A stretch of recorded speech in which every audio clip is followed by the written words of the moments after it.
Hi, I'm Kingsley Grant, the host of the popular podcast, A Happier Living.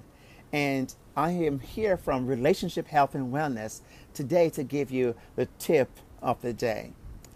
You may have seen the other tips I've given so far. If not, you can go check them out.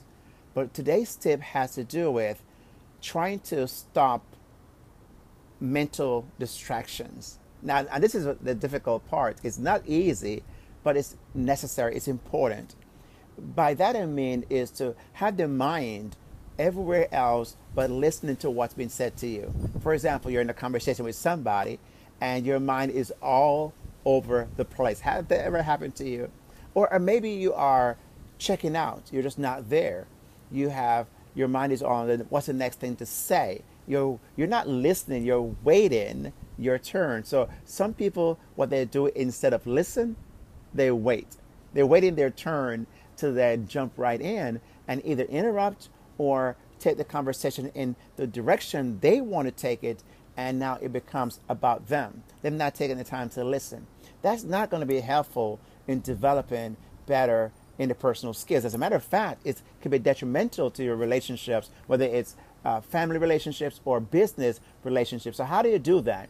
Well, it's simply by engaging, tracking, is maybe repeating in your mind what you're hearing the person say.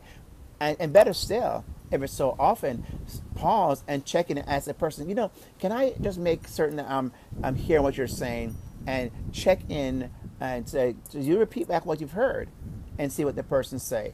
That is one way to stop mental distractions when you are trying to develop better interpersonal skills. I hope this tip was helpful to you, but I'd like to know if it was. So the only way I can know is you letting me know through my Twitter at Kingsley Grant or my website, kingsleygrant.com.